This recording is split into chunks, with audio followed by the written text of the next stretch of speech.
લોકમત ન્યૂઝમાં આપનું સ્વાગત છે।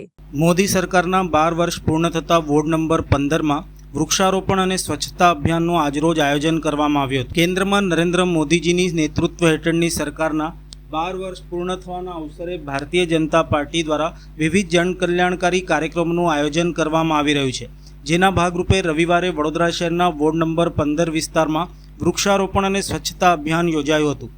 પ્રદેશ અધ્યક્ષ જગદીશભાઈ વિશ્વકર્માજીની સૂચના તથા વડોદરા શહેર ભાજપ પ્રમુખ ડૉક્ટર જયપ્રકાશ સોનીજીના માર્ગદર્શન હેઠળ આયોજિત કાર્યક્રમનો પ્રારંભ વડોદરાના પ્રથમ નાગરિક અને મેયર ગીતાબેન મકવાણાના હસ્તે વૃક્ષારોપણ કરીને કરવામાં આવ્યો હતો।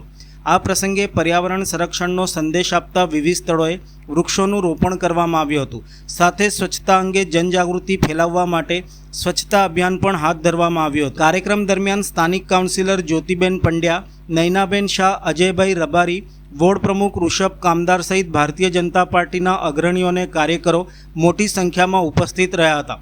વૃક્ષારોપણ અને સ્વચ્છતા અભિયાનનું આયોજન વાઘોડિયા રોડ સ્થિત સૂર્યનગર ગરબા ગ્રાઉન્ડ, બ્રહ્મશક્તિ જાગૃતિ મંચ તેમજ ચંદ્રમૌલેશ્વર મહાદેવ મંદિર ખાતે કરવામાં આવ્યું હતું।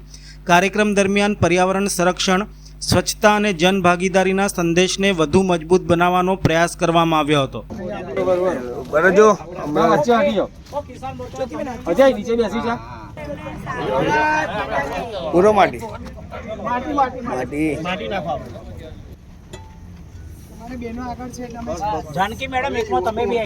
આજ રોજ વોર્ડ નંબર 15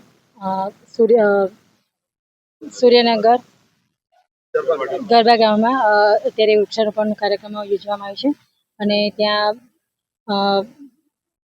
કાઉન્સિલરો સાથે, પ્રમુખ સાથે, મંત્રીઓ સાથે અને પૂરી ટીમ સાથે, બીએમસીની પૂરી ટીમ સાથે સાથે આ કાર્યક્રમ યોજવામાં આવ્યો છે।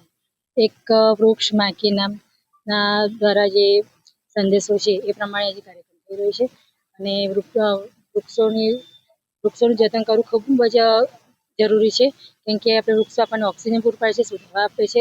એના લીધે અને પર્યાવરણ જે પ્રદૂષણ ફેલાઈ રહ્યું છે તો એને શુદ્ધ કરવા માટે પણ વૃક્ષોની ખૂબ જ જરૂર છે। આવનારી પેઢીને આપણે એક સારી હવા અને સારું ઓક્સિજન પૂરું પાડીએ એ માટે આપણે વૃક્ષોનું જતન કરવું।